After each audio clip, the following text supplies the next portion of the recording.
భాస్కరుని భ్రమణంలో పొద్దులెక్క వేయటం అలవాటు. పాతకాలపు అలవాట్లను మార్చుకోలేక, నవీనానికి కట్టుబడలేక అతని ముఖాన అరుణకాంతి అల్లిబిల్లిగా అల్లుకునిపోయి ఉండటం సహజమైపోయింది. ఉదయాన్ని కోరినంతగా భాస్కరుడు మరే ఇతర జామును కోరడు. అలాగే అరుణ్ ఉదయ ప్రేమకు తన హృదయంలో చోటు ఇచ్చినంతగా మరే విధమైన భావం రానియడు. ఉదయకు హేమ వ్రాయని ఉత్తరం గురించి అది ఎవరో సృష్టించినదని చెబుదామని తాను వెళ్ళాడు. కానీ పరిస్థితులు తారుమారు అయ్యాయి. తండ్రితో పాటు సీతాపతి కూడా తమ తమ హద్దులు చేతల్లో కాకపోయినా మాటల్లో మీరారు. ఉదయకు అసలు విషయం తెలియనివ్వలేదు. ఆలోచనలతో తన జీవితంలో మలుపులు ఎన్ని ఉన్నాయో ముందుగా లెక్క కట్టుకుంటూ కూర్చున్నాడు అరుణ్. అప్పటికి మధ్యాహ్నమయ్యింది. ఆదివారం క్యాంప్ స్పాట్, వర్క్ స్టాప్ ఎవరి పనులకి వాళ్ళు స్వస్తి చెప్పి సెలవు తాలూకు ఆనందాన్ని పంచుకుని ఆనందిస్తున్నారు. అరుణ్ మాత్రం ఇంట్లోనే తన గదికి గబ్బిలంగా అంటిపెట్టుకుని ఉన్నాడు. తల్లి మధ్యాహ్నపు భోజనం తర్వాత ఎక్కడో నిద్రపోతూ ఉంది. పాపారావు బయటకు ఏదో పని ఉండి వెళ్ళాడు. మోటారు ఎత్తుకుని పోయిన దాని కేసు విషయంలో ఆయన 2 రోజులుగా పోలీస్ స్టేషన్ల వెంట తిరగడం సరిపోయింది. అరుణ్ని పలకరించడానికి ఆర్కియలాజికల్ పేపర్స్ తప్ప ఇంకేమీ కనిపించటం లేదు. విద్య కూడా అంతగా అరుణ్ దగ్గరకు రావటం మానివేసింది.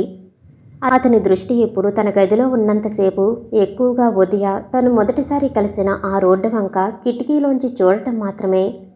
కానీ ఇతర ధ్యాసలు ఉండటం లేదు. మెలికలు మలుపులు ఆ రోడ్డులో ఉన్నాయి. అది తన జీవితంలాగే అనేకసార్లు వంకర తిరిగింది. కొంత దూరం పోయి దూరంగా సాఫీగా సాగిపోయింది ఆ రోడ్డు. తన జీవితంలో కూడా ఒక సరళ మార్గం ఉంటుందా, ఉండదా? ఏవో ఆలోచనలు అరుణ్ మనసులో మెదులుతున్నాయి. మధ్యాహ్నపు ఎండవేడిమెకి కాకులు ఉండి ఉండి కావు కావుమని అరుస్తున్నాయి. మ్యూజియంలో ప్రిజర్వ్ చేయటానికి సెలెక్ట్ కాబడ్డ విగ్రహాల ఆల్బం కనిపించలేదు. తను ఎక్కడ పెట్టాడో గుర్తుకు రాలేదు అరుణ్కు. ఆలోచిస్తూ తిరిగి రోడ్డు వంక దృష్టి సారించాడు. అతనికి మళ్ళీ ఉదయ గుర్తుకు వచ్చింది. ఆమె గురించి ఆలోచనలు అతన్ని వేధించసాగాయి. చేయి తగిలి పెంగాని ఫ్లవర్ వాజ్ కింద పడి పగిలిపోయింది. ఆలోచనలకు అంతరాయం కలగటంతో ప్రస్తుత ప్రపంచంలోకి వచ్చాడు. తను గుర్తుగా పెట్టిన ఆల్బం ఏమైనట్లు? అరుణ్కి కనిపించక వెతకసాగాడు. ఒకవేళ విద్య తీసిందేమో. కిందికి వెళ్ళి విద్యను అడుగుదామనే ఉద్దేశంతో గబగబా మెట్లు దిగి ఆమె గదివైపుగా వెళ్ళాడు. పిడుగులాంటి పరిస్థితి ఎదుర్కొన్నాడు. విద్య గది కిటికీ దగ్గరగా నిలబడి దూరాన ఉన్న గుడి మండపం మెట్లపైన నిలబడి ఉన్న యువకుడికేసి చేయి ఊపుతుంది. చిరునవ్వు నవ్వుతూ అతను కూడా చేతిని గాలిలో ఊపుతూ సంజ్ఞ చేశాడు. విద్య! అరుణ్ కేకతో ఉలికిపాటు కలిగిన విద్య వెనుతిరిగింది. ఎదురుగా అన్న కనిపించాడు ఆమెకు. తన ఉనికి గమనించాడా లేదా అనే సంశయం ఆమెకు కదిలింది. అరుణ్ చూపులోని భావం కనిపెట్టి తడబడుతున్న గొంతుకతో అంది, చూడన్నయ్య, ఆహా ఊరికే ఏడిపిద్దామని. ఎలాగున్నాడో పెద్ద ఫోజులు వీడును కదూ.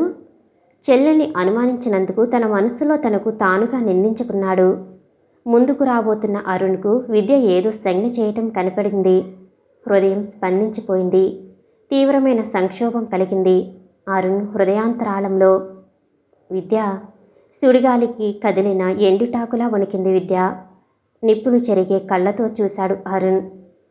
అవునన్నయ్యా, వాడే. ఛీ నోర్మి, నేను చూడలేదనుకున్నావా? మీ సంజ్ఞలు. నేలచూపులు చూస్తున్న చెల్లి వంక తీక్షణమైన దృష్టి సారించాడు. మాట్లాడవేం? ఆ రోజు రాత్రి కాంపౌండ్ దగ్గర అలికిడి వినే వచ్చాను. ఈనాడు అది కళ్ళతో చూశాను. కానీ నీ వింతగా నాటకమాడతావనుకోలేదు. నేననుకున్నట్లుగానే ఈనాడు వాడి సంగతి, నీ సంగతి నిజమని తేలింది. దొంగచాటుగా అర్ధరాత్రి పరాయి మగవాడితో, అది శృతి మించి పట్టపగలు ఈ నాటకం. చీచి, ఇలాంటి బ్రతుకు కన్నా చావునయం. జలజలమని రాలే కన్నీటిని తుడుచుకుంటూ ఆ గదిలోంచి బయటికి వెళ్ళబోయింది. ఎవరతను? కంచులా మోగిన అరుణ్ కంఠం ఆమెను కదలనివ్వకుండా కట్టివేసింది. సమాధానం లేదు ఆమె నుంచి. చెప్పు అంటూ కిటికీలోంచి గుడివైపు మండపం వంక చూశాడు. ఏ ఒక్కరూ కనిపించలేదతనికి. అన్నయ్య! చెల్లెలి పిలుపుకి వెనుతిరిగి చూచాడు. ఆమెలో ద్వేషం రగులుతుంది. బాధలు బాధ్యతలు అరుణ్లోని భావాలతో పాటు మెలివేసుకుని అతని రూపాన్ని చాలా వరకు మార్చాయి. అతని ముఖం జేవిరించి ఉంది. అన్నయ్య, నా విషయాలు నీకు అప్రస్తుతం. ఉదయ పట్ల నీ ప్రవర్తన ఆలోచించుకో. నీకు నీవుగా సంస్కరించుకోలేని ఆశయాలను ఇతరుల్లో సంస్కరిద్దామనుకోవటం పొరపాటు. ధైర్యాన్ని దొరకపుచ్చుకుంటూ అన్న తనలో చూపిన లోటును అతనిలో చూపించుతూ అంది. ఒకప్పుడు అన్నకు ఉదయకు తాను సంధానకర్తను అనే భావం ఆమె ముఖంలో కొట్టవచ్చినట్లు కనిపిస్తుంది. చేయి ఎత్తి కొట్టబోయిన వాడల్లా ఆగి కోపాన్ని నిగ్రహించుకుంటూ అన్నాడు. ఛీ, బతికిపోయావు విద్య. లేకుంటే? అవును, ఆనాడు నువ్వు హేమను చంపబోయావట. ఈనాడు నన్ను చంపబోతున్నావు. రేపు? అరుణ్ కోపం తాలూకు వేగం విద్య చెంప మీద అతని చేతి తాకిడికి మారుమోగింది. ఏడుస్తూ ఉండిపోయింది విద్య. అరుణ్ తండ్రి గొంతు విని అటుగా చూచాడు. గది గుమ్మంలోంచి వస్తున్న పాపారావు కనిపించాడు అరుణ్కు. నాన్న, అరుణ్ స్వరం కంపించింది. అవునరా, నీ ఇష్టం. నీకు అడ్డు చెప్పే వాళ్ళెవరున్నారనేగా నీ ధైర్యం. నీ పాపాలకు మార్కు మటురా. ఇక్కడ కుదరదు, పో బయటకు. నా ఇంట్లో ఉండే అధికారం నీకు లేదు. బయట గుమ్మం వంక చేయి సాచి చూపుతూ అన్నాడు. నాన్న, నా మాట వినండి. విద్య. పాపారావు మాట్లాడటంతో ఏదో చెప్పబోయిన అరుణ్ ఆర్దోక్తిలో ఆపివేయవలసి వచ్చింది. విద్యనే కాదురా, రేపు నీ తండ్రిని కూడా నీవు నీ చేతుల మీదుగానే కూనీ చేస్తావు. నీకు తోడుగా ఆ శరభయ్య. ఆపండి నాన్న అర్థం లేని ప్రసంగాన్ని. నేను చెప్పేది పూర్తిగా వినండి. అరుణ్లో తండ్రి పట్ల భయం సన్నగిల్లి నిగ్రహం చోటు చేసుకుంది. విద్య ప్రవర్తన చెల్లెలి పట్ల చెడుని చెప్పలేకపోయాడు. అరుణ్, బయటికి నడు. జాగ్రత్త, అది పాపారావు కూతురు. నిప్పును శుద్ధిపరుస్తున్నావా? ఇది చాలు నీ బ్రతుకు బయట పెట్టడానికి. వెళ్ళు. జేబులోంచి కాగితం తీసి చూపిస్తూ అన్నాడు. ఏమిటిది? నువ్వు చేసిన ఘనకార్యం. హేమను చంపబోయావట, వసంతలక్ష్మి అంది. తల్లి చెప్పిన తర్వాత గాని తన పట్ల హీనమైన భావం అందరికీ కలిగిందని గ్రహించలేకపోయాడు అరుణ్. కానీ దానికి కారణమేమిటో అతనికి అంతు చిక్కలేదు. సూదులు కట్టలు కట్టి వాటి మొసలతో హృదయంలో పొడుస్తున్నట్లుగా బాధపడుతున్నాడు అరుణ్. హేమను తను చంపబోయాడా? తండ్రిని తను చంపాలనుకున్నాడా? అలా అందరూ అనటానికి కారణం అంతు చిక్కని అరుణ్ తండ్రి దగ్గరగా వెళ్ళి, నాన్న, ఆ కాగితం ఇలా ఇవ్వండి. తండ్రి చూపిన కాగితం చూస్తే ఏమన్నా అర్థమవుతుందేమోననే ఉద్దేశంతో చేయి చాచి అడిగాడు. పూర్వం చేసిన పాపం చెబితే పోతుంది అనేవారు. ఇప్పుడు నువ్వు దాచిన పాపం చదువుకుంటే పోతుంది అనటానికా? ఉత్తరం అడుగుతున్నావు? పోనీలే, చదువుకో. నీ ఘనకార్యాన్ని మళ్ళీ ఒకసారి ఆ ఉత్తరాన్ని అరుణ్ ముఖమీదికి విసిరాడు. నువ్వు నీ తండ్రినే కాకుండా చెల్లెల్ని కూడా చంపుదావనుకున్నావన్నమాట. పాపారావుకు అరుణ్ చర్య, విద్య పట్ల ఆమెను ఏదో చేయబోతున్నట్లుగా ఉండటంతో ఆ మాట అన్నాడు. తండ్రి చెబుతున్న మాటలు అతని తలకెక్కలేదు. అతని కళ్ళు ఉత్తరంలోని అక్షరాల్ని వెతుకుతున్నాయి. ఉత్తరం అడుగున హేమ అనే సంతకం కొట్టవచ్చినట్లుగా కనిపిస్తుంది. ఉదయ దగ్గరకు వ్రాసిన ఉత్తరం దస్తూరి, ఈ దస్తూరి అచ్చు ఒకే విధంగా ఉన్నాయి. ఉత్తరంలో అంశాలను చదువుతున్నాడు అరుణ్. తండ్రికి హేమ వ్రాసింది. ఆమెను అరుణ్ బలత్కరించబోయినట్లు, దైవికంగా ఇరుగు పొరుగు వచ్చి రక్షించినట్లు, తనను ఎవరన్నా అభ్యంతరపరిస్తే చంపుతానని బెదిరించి పారిపోయినాడని, అతన్ని అదుపులో పెట్టుకుంటే మంచిదని వ్రాస్తూ తమ బేదరికం గురించి వ్రాసింది. కింద సంతకం మాత్రం ఉదయకు ఏ విధంగా హేమ అని వ్రాసిందో అలాగే దేనికి ఉంది. ఉత్తరం చదవటం పూర్తి చేస్తున్నారు. అబద్ధం, అంతా అబద్ధం. ఇది ఎవరో గిట్టిన వాళ్ళు కల్పించారు. చేతిలోని కాగితాన్ని నలిపివేస్తూ అన్నాడు. ఛీ, నోర్మి. ఒక్కగానొక్క కొడుకు కదా అని ఎంతో గారాభంగా పెంచితే అందుకు నువ్వు చేసే పని ఇదా? ముఖం రెండవ వైపుగా తిప్పి అతని వంక చూడకూడదనే ఉద్దేశంతో ఉన్నాడు పాపారావు. నాన్న, తనకు తగిలిందే దెబ్బ కానీ ఇతరులకు తగిలితే అది దెబ్బ కాదట. అలా ఉంది మీరు చెప్పేది. సీతాపతి గారికి ఇలాంటి ఉత్తరం రావటంతో ఆయనకు మనకు మధ్య తగాదాలు పెరగటం తెలిసి కూడా మీరు ఈ ఉత్తరాన్ని నమ్ముతున్నారంటే అది చాలా పొరపాటు. ఏది పొరపాటో ఏది కాదో నాకు తెలుసు. నేనేం సొంత చెల్లెల్ని చంపబోతున్నంత పొరపాట్లు చేసే మూర్ఖుణ్ణి కాదు. అరుణ్ తండ్రి పలుకులకు చెలించాడు. అతనిలో నిద్రిస్తున్న కోపం జాగృతమైంది. విద్యను ఒక్క ఉదుటున చేయి పట్టుకుని తండ్రి దగ్గరకు తీసుకొచ్చాడు. అడగండి నాన్న, ఏం చేసిందో. మీ ఊహలతో ఉత్తరాలతో పాటు నాకు నేరాన్ని జత చేసి అనవసరంగా మాటలంటున్నారు. అరుణ్, నీకంటే తప్పులు చేసేవారెవరున్నారు? ఏదో ఆలోచనలతో ఆవేశాలతో చేసిన తప్పుల్ని కప్పిపుచ్చాలని ప్రయత్నించకు. నాన్న, ఒక ఉత్తరం ముక్క చూసి నేను చేసింది తప్పు అంటున్నారు. నాకు ఈ ఇంట్లో ఉన్న స్థానం ఇప్పుడు అర్థమైంది. విధి చేస్తున్న తప్పు కళ్ళారా చూసినా నా మాట నమ్మటం లేదు మీరు. భారంగా అడుగులు వేస్తూ విద్య నుంచి దూరంగా జరిగి నిలబడ్డాడు. ఏమిటది? పాపారావు కళ్ళు చిట్లించి అడిగాడు.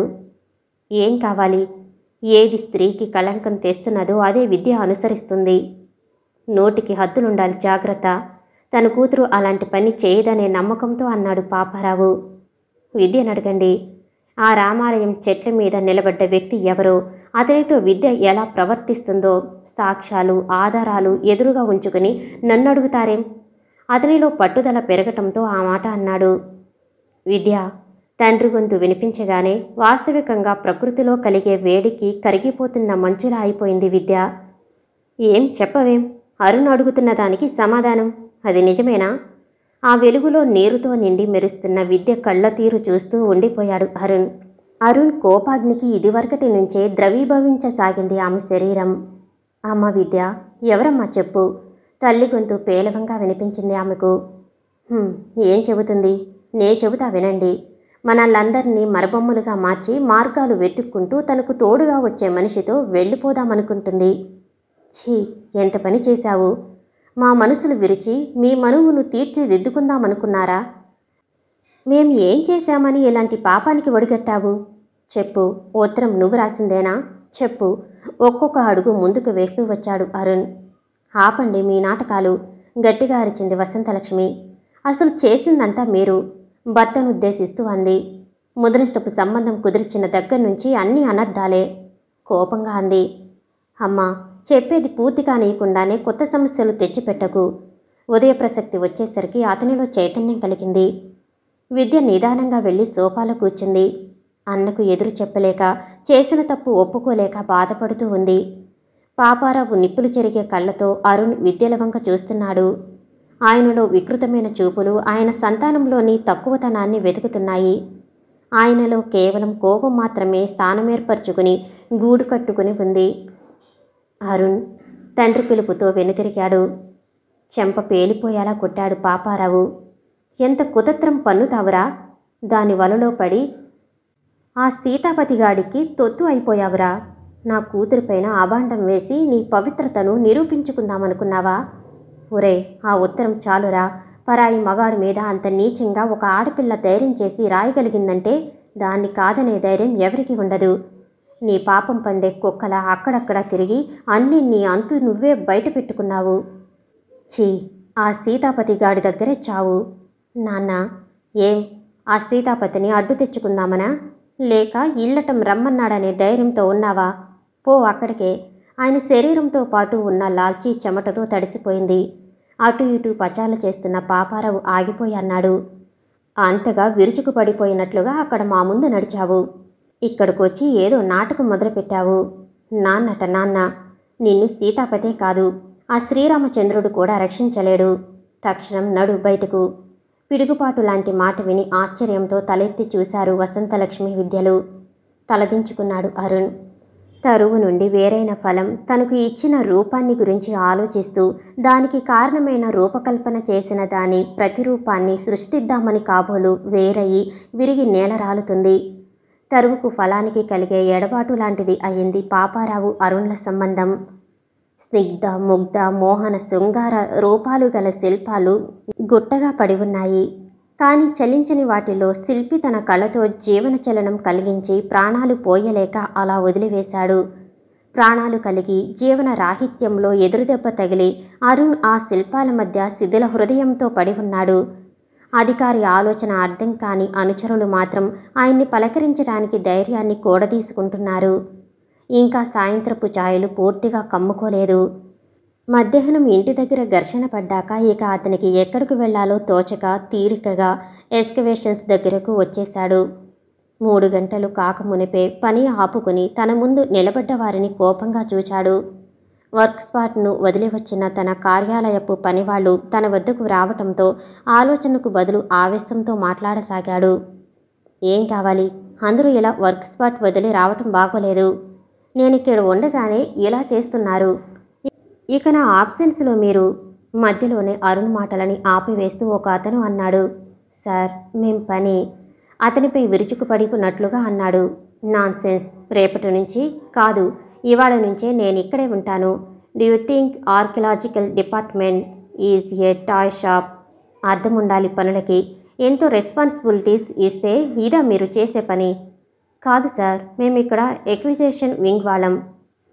నెక్స్ట్ ఎక్కడ ఎక్స్పెక్ట్ చేయాలో చెబితే అధికారపూర్వకంగా అతనిలో చైతన్యం కలిగింది. Oh I see, sorry for the trouble that was given to you. అది సరే, దాని గురించి ఎక్స్పెక్టర్స్ నుంచి, ఎలిగేషన్ సెట్టర్స్ నుంచి ఇంకా ఏ ఇన్ఫర్మేషన్ రాలేదు. ఆలోచన తాలూకు ఆ నుదుటి మీద గీతలు అరుణ్కు వింత రూపాన్ని చేకూర్చాయి. ఓకే సార్, సర్లేండి వస్తాం. నమస్కరించి వెళ్ళిపోతున్న తన ఆధీనంలో ఉన్న అధికారపు అనుచరులను ఒకసారి జాలిగా చూచాడు. అతని మస్తిష్కంలో తిరిగి ఆలోచనలు కమ్ముకున్నాయి. తన మాటకు విలువ ఇచ్చేది వీళ్ళు మాత్రమేనా? అదే మాట పదే పదే నెమరవేసుకున్నాడు. తను ఇక్కడ ఉండిపోవటం కన్నా ఎక్కడికన్నా వెళ్ళిపోవటం మేలు. కానీ తనను అధికారం బంధించింది. తాను సాధించదలుచుకున్న గమ్యాన్ని చేరుకోలేదు. ఉదయే దూరమైన తర్వాత తనకు ఈ ప్రపంచం శూన్యం. కానీ అతని హృదయం ఈసారి తీవ్రంగా ఆలోచించసాగింది. మనసు చేయవలసిన పని హృదయానికి అప్పచెప్పాడా? కాదు, కాదు. అవునా, కాదా? కాదు, అవును. అతను నిర్ణయించుకోలేకపోతున్నాడు. ఉదయను తనను విడదీయటానికి పన్నిన వలల చాటుగా ఉన్న మాటు పెట్టిన మనిషి గురించి ఆలోచన అతనిని వేధించసాగింది. ఎవరు? ఎవరు? వర్గీకరణలు వరుసవారీగా ప్రతి మనిషి మీద అతని ఆలోచనతో పాటు పయనిస్తున్నాయి. కానీ సమాధానం శూన్యం. నీలినీడలు కమ్ముతున్న ఆకాశం వంక చూచి నడిచిపోయాడు ఆ శిథిలాలలో. గవ్వర్రాజు. మునిమాపు వేళ మునసబు ఇంటి వైపు నుంచి గూడెం వైపుగా వెళుతున్న గవ్వర్రాజును పిలిచాడు పరందామయ్య. ఏంటండి పంతులు గారు, ఏడకో పయనమైనట్లున్నారు? ఇంతకీ ఉన్నాడా మీ అయ్యగారు? లేర్లేండి, ఆయన పని మీద ఊరెళ్ళినాడు. ఏం పని? నాతో చెప్పకుండా పోడే. అది సరే గాని ఎక్కడికి వెళుతున్నావురా? కాత పని ఉండి అలా వెళుతున్నాలేండి. ఏంట్రో, చాలా పెద్ద పని మీద వెళుతున్నవాడిలా పోతుంటే అడిగాలే. సరే కానీ నీ పొలం ఎలాగుందిరా? పంట ఏమన్నా బాగా ఉందా? వెదవది, మా పొలానికి నీళ్లు చాలటం లేదురా. పంతులు గారు, ఎలా కోలాలాడుతున్నారు? నాకింకెక్కడి పొలం? అదేమిటన్నట్లుగా చూశాడు పరందామయ్య. తిరిగి అన్నాడు గవ్వర్రాజు. మరి లేకపోతే ఏమిటండి? నీళ్లు చాలక పొలం వేయాలా? దానికి తోడు ఆ మాయిదారి గవర్నమెంట్ వాళ్ళ చేతిలో పడింది. ఆయన నా పిచ్చి కానీ కరణంగారు కదా, అది మీకు తెలియకుండా ఎందుకుండిద్దులేండి. అది సర్లేండి కానీ పంతులు గారు, పని ఉంది, వస్తా. వెళ్ళిపోతున్న వాడి వంక ఒక విధమైన విచిత్ర దృష్టి సారించాడు పరందామయ్య. జారిపోయి పడిపోయిన భాస్కరుడి కిరణాలు పడమిట్టింటి శిఖిరాల వెనుక అగాధాలలో అదృశ్యమయ్యాయి. సంధ్య వెలుగు సన్నబడిపోయింది. చీకటి కన్య సింగారించుకుంటున్న ఆభరణాలలో చిన్న చిన్న వెలుతుర్లు చిమ్మే నక్షత్రాలు మాత్రం అందంగా కనిపిస్తున్నాయి. ఆకాశం వంక చూచాడు పరందామయ్య. కలవల రేటు కడిగిన ముత్యంలా చీకటిలో కనిపించాడు. పొద్దు చాలా పోయింది. తనలో తాను గొనుక్కుంటూ నిదానంగా నడక సాగించాడు. వేగంగా దూసుకుని పోతున్న జీప్ ఆ గ్రామంలోని మట్టి రోడ్డు మీద రొద చేస్తూ వెళ్లటం ఆయన కంటపడింది. ఇంటివైపుగా కదిలిపోయాడు పరందామయ్య. గమలపాక దగ్గర కాసిన కషాయాన్ని గ్లాసులో పోసుకుని తాగుతున్నారు. గాలికి కదులుతున్న తాటాకులతో పాటు గ్లాసుల్లోకి ద్రవాన్ని వంపుతున్న గాజుల చేతులు గలగలలాడుతున్నాయి. గవర్రాజుతో పాటు అనేక మంది అందుకుంటున్న, పంచుకుంటున్న ఆనందం బహుశా చాలామంది పొంది ఉండరు. రాజబాటకు పక్కబాటలు ఉంటాయి. జీవితం ఒక రాచబాట లాంటిది. కానీ జీవికి పక్కబాటలతో పని లేకపోయినా ఆసక్తి అతన్ని ఆ బాటలోకి కొనిపోతుంది. తలకు నిషా పట్టిన తాటిసార తలవని తలంపుగా గవర్రాజును నిశీధిలోకి నడిపించింది. వెలుగుతున్న చందమామ వెలకట్టలేని విగ్రహాలను చూచి చుక్కలను విడిపోతున్నాడు. అతని ప్రయాణం ఎక్కడికో అతనే చెప్పలేని స్థితిలో ఉన్నాడు అరుణ్. చిమ్మ చీకటిలో గొనుక్కుంటూ వెళుతున్న గవర్రాజు గొంతు కొంచెం గట్టిగా వినిపించసాగింది. గాలి మోసుకొచ్చిన ఆ పదాలు అరుణ్ చెవుల్ని తాకుతున్నాయి. దగ్గరయ్యాడు గవర్రాజు అతనికి. చీకటిలో హఠాత్తుగా ఎదురుపడ్డ మనిషిని చూసి తాగిన మైకంలో కూడా తూలుతూ తమాయించుకుని ఎవరిది? మాట్లాడని అరుణ్ని చూచి మరింత మండిపడ్డాడు. ఈ ఎవరిది అంటే మాట్లాడవేం? నా సామి రంగా, నువ్వు ఆ దెయ్యానివైనా, ఆ మింటి మీది దేవుడైనా కాకపోతే ఆ పాపారావు కొడుకికైనా నాకు భయం అనుకున్నావా? మాట్లాడవేం? తాగుడుతో పాటు వచ్చిన తొట్రుపాటును మిళితం చేస్తూ అన్నాడు గవర్రాజు. చలనం తప్ప సమాధానం లేని ఎదుటి వ్యక్తి చర్య అతన్ని మరింత కోపాన్ని పుట్టించింది. తూలుతూ వెళ్లి ప్రత్యర్థిని ఎదుర్కొన్నాడు. బలంగా తాకాయి అతని చేతులు అరుణ్ శరీరాన్ని. అంతలో ఆకస్మికంగా కలిగిన తాకిడికి అరుణ్ ప్రస్తుతం పరిభ్రమిత ప్రపంచంలోకి వచ్చాడు. వదులు, అప్రయత్నంగా అనగలిగాడు. ఏటస వదిలేది? ఎవడనుకున్నావో? తాగిన మైకంలో అరుణ్ చెంప పగిలిపోయేలా కొట్టాడు గవర్రాజు. రాస్కెల్, కొడతావట్రా? అరుణ్ చేతిలో వాడి శరీరం అనేక అవస్థలు పడుతుంది. తూలిపోతున్న వాడి శరీరాన్ని చూచి జాలిపడి వదిలివేశాడు అరుణ్. పందెంలో పరుగు పెట్టేవాడిలా పరుగెడుదామని చూశాడు వాడు. అలసి నలిగి నిషా కలిసిన ఆ దేహం అతని ప్రయత్నాన్ని నెరవేర్చనీయలేదు. అలాగే నిలబడి తూలుతున్నాడు. పోరా, బ్రతికిపోయావు. అరుణ్ చేతులు దులుపుకుంటూ ఆ చీకట్లో నడిచిపోయాడు. ఓరకొక్క ఒకటి ఊగిపోతూ నడుస్తూ గవర్రాజును చూచి పరాగ్గా అరిచి వెళ్ళిపోయింది. గవర్రాజు గొణుగుడు, కుక్క అరుపులు ఆ నిశీదులో విలపించే ప్రేమ పిశాచాల జంట యొక్క అరుపుల్లా ఉన్నాయి. అరుణ్ బాబు! నిశీదులో నడుస్తున్న అరుణ్కు ఆ కంఠధ్వని వినిపించలేదు. అతను ఆలోచిస్తూ నడుస్తున్నాడు. ఆ ఆలోచనలకు అంతరాయం కలిగిస్తూ తిరిగి అదే గొంతు మారుమోగింది. ఈసారి మాత్రం అరుణ్ అంతరాత్మ కొంచెం సేపు మనస్సులోని సంక్షోభాన్ని ప్రయత్నపూర్వకంగా ఆపుచేయించింది. వెలుగులు చిమ్మటానికి విశ్వంలోంచి వ్యర్థ ప్రయత్నం చేస్తున్న తారల జిలుగుల వెలుగులలో అరుణ్, అతని వెనక్గా పరంధామయ్య నడుస్తున్నారు. ఒకరినొకరు చూచుకోవటానికి వారికి ఎంతోసేపు పట్టలేదు. మీరా? అరుణ్ పెదవులు కదిలాయి. అవును బాబు, అంతా విన్నాను. ఎక్కడికి బాబు, ఎలా పోతున్నావు? నిశ్శబ్దం, గాలికి కదిలే ఆకుల ధ్వని తప్ప అరుణ్ నోటి నుంచి మాట రాలేదు. మాట్లాడని అరుణ్ని చూచి మళ్ళీ అన్నాడు. పద బాబు, పోదాం. పాపారావుకు ఇది తగదు. పద, నేను తీసుకుని వెడతానురా. చేయి పట్టుకుని తన వైపుగా పిలుస్తూ అన్నాడు పరంధామయ్య. నే రాలేను పరంధామయ్య గారు, క్షమించండి. బాబు! వెళ్ళిపోతున్న అరుణ్ వంక చూస్తూ నిలబడిపోయాడు. అతని నడకలో ఉన్న వేగం తరిగిపోయింది. నిషాలో ఉన్నవాడి నడకలా తూలుతున్నాడు. అతని వైపుగా నడిచిపోయాడు పరంధామయ్య. వయసుతో పాటు కాలాన్ని వడివేసి జీవితపు దారాన్ని తెగిపోనీయకుండా సాగిపోనిస్తున్న ఆ ముదిసలి కాయానికి అరుణ్ని వేగంగా పోయి కలుసుకోవాలనే ధ్యాస తప్ప మిగతాది ఏమీ లేదు. వెళుతున్న అరుణ్ దారికి అడ్డుగా నిలిచాడు. పరంధామయ్య గారు, కఠినంగా ఉంది అరుణ్ గొంతు.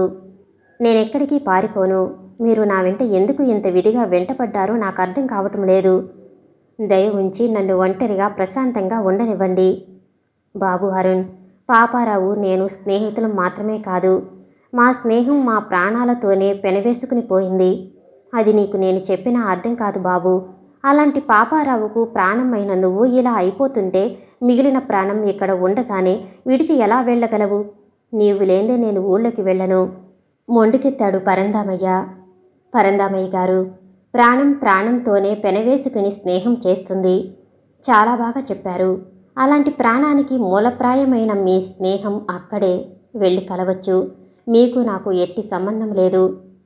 అరుణ్, నేను చెప్పేది విను. పాపారావుతో చెప్పి అన్నీ సవ్యంగా సరిచేసే బాధ్యత నాదిరా. ఎవరు నీకు అడ్డు చెప్పకుండా చేస్తాను. నాతోరా. వ్యర్థ ప్రయత్నాలు చేయకండి పంతులు గారు. నా బ్రతికేదో నేను బ్రతకగలుగుదును. కానీ నాలో రగిలే మంటలకు ఎవరు ఆహుతి అవ్వాలో నే తేల్చుకోలేకపోతున్నాను. ఆ రోజు అందరితో కలుస్తాను. తప్పకుండా వస్తాను. ఏ బాధని అనుభవిస్తున్నానో, ఏ బాధతో నా జీవితాన్ని దెబ్బకొట్టారో, ఏ కీడును నాకు కలగాలని వారు ఆశించారో, ఏ ఫలితాలు వారు కోరి ఇలా చేశారో తెలుసుకొని కానీ రాలేను. అప్పటి వరకు నన్నిలా బ్రతకనివ్వండి. అతను వెళ్ళిపోతూ అన్న మాటలు పరంధామయ్య చెవిలో గింగుర్లు పెట్టాయి. అడుగులు ముందుకు వేస్తూ పోతున్న అరుణ్కు దూరంగా కనిపిస్తున్న ఊరిదీపాలు మినుకుమినుకుమంటూ కనిపించసాగాయి. నవీన నాగరికతా ప్రపంచాన్ని చూడాలని బయల్పడిన శిల్పాలు అరుణ్ రాక కోసం చూస్తున్నాయా? వెన్నెల తాలూకు వెలుగు కోసం కలువపడే కంగారులా ఆ శిల్పాలు అరుణ్ణి ఆహ్వానిస్తున్నవా? ద్విగుణీకృతమయ్యి అచంచలమైన వాటి కన్నులలో అతను కనిపించగానే కోటి దీపకాంతులు ప్రకాశిస్తాయి. వికసించిన కలువ కన్నులతో ఎదురుతెన్నులు కాస్తాయి. పెట్రోమాక్స్ లైట్తో రక్షిత ప్రాంతాలలోకి జవానుతో ప్రవేశించి ముళ్ళ తీగల గేటు తీసుకుని రిజర్వేషన్ చేసిన విగ్రహాల దగ్గరకు వచ్చాడు అరుణ్. ఆ కాంతిలో అతన్ని చూసి ఆ కాంతితో తమ శరీర సౌష్ఠవం అతనికి కనిపిస్తుందేమో అనే సిగ్గుతో కొన్ని అతని రాకతో కన్నుల్ని అరమోడ్చాయి. మరికొన్ని విజయధ్వానాలు చేసే తీరులో నిలబడ్డాయి. ఆ వివిధ భంగిమలు వివిధ రీతులలో వాటి భావాలను ప్రస్ఫుటింపచేస్తున్నాయి. కానీ ఒక్కటే లోపం. అంతా నిశ్శబ్దత, అంతా ప్రశాంతత. అరుణ్ మనసులో మెదిలే తీవ్ర సంచలనంతో పాటు వాటి హావభావ ప్రదర్శనలు చెలిమి చేశాయి. అధికారి వద్ద సెలవు తీసుకుని వెళుతున్న ఆ సేవకుడి నమ్రతతో కూడిన సమాధానం ఆ చుట్టుపక్కల అంతా ధ్వనించింది. కిర్రుమంటూ ముళ్ళ కంచెల గేటు మూసుకుని పోయింది. రేకుల షెడ్లో ఆరి వెలుగుతున్న పెట్రోమాక్స్ లైట్ నీడలు వెలుగులు కలిసి చలిస్తూ అల్లిబిల్లి ఆటలాడుతున్నాయి. కుర్చీలో కూర్చుని ఏవో కాగితాలు చూస్తూ అలాగే నిద్రపోయాడు అరుణ్. అతని ఆలోచన అతన్ని వేడకముందే మనసు అతని విశ్రాంతికి బానిసను చేసింది. అంత రాత్రివేళ అధికారి రావటం అలవాటు అయినా ఏదో అపశృతి అక్కడ వారిని అంటుకుని పీడించడం మొదలుపెట్టింది. బయట డ్యూటీగా కాపలా కాస్తున్నవారు ఎవరు తమను రిలీవ్ ఇస్తారా, ఎప్పుడు రెండో డ్యూటీ వాళ్ళు వస్తారా అని చూడటంతో సరిపోయింది. ప్రస్తుతానికి డ్యూటీ మారుతున్న మనుషుల యొక్క స్వభావాలు, వాళ్ళ బాధలు, ప్రయత్నాలు చూడలేక కాబోలు కొంచెం తొందరగా డ్యూటీ తీసుకున్నాడు సూర్యభగవానుడు. సార్, జవాన్ వేసిన కేకకు ఉలిక్కిపడి కళ్ళు తెరిచాడు అరుణ్. సార్, పొద్దు చాలా అయింది సార్. సూర్యభగవానుడి కిరణాలు అంతా వ్యాపించి ఉన్నాయి. అంటూ లేచాడు అరుణ్. అతని శరీరం నిన్నటి రోజున అతను పడ్డ మనోవేదన కన్నా హెచ్చు బాధగా ఉంది. రాత్రి ఇక్కడే ఉన్నారేం సార్? ఇంటికి వెళ్ళలేదా? లేదు, వెళ్ళలేదు. ఇక్కడే ఈ వేళ నుంచి ఇంటికి వెళ్ళే పని లేదు. డ్యూటీ మానుకుని ఇంటికి ఏం వెళతాం, అందుకనే. అరుణ్ మాట పూర్తి కాకముందే అన్నాడు. సార్, మీరు ఇంటిలోంచి అదే సార్, ఇంటికి వెళ్ళరా? అరుణ్ ముఖంలో అలసట కొట్టవచ్చినట్లు కనిపిస్తుంది. వీళ్లకు కూడా తనను ఇంటి నుంచి తరిమివేయబడ్డానని తెలిసిందా? అరుణ్ మనసులో మరో కల్లోల కెరటం పయనించింది.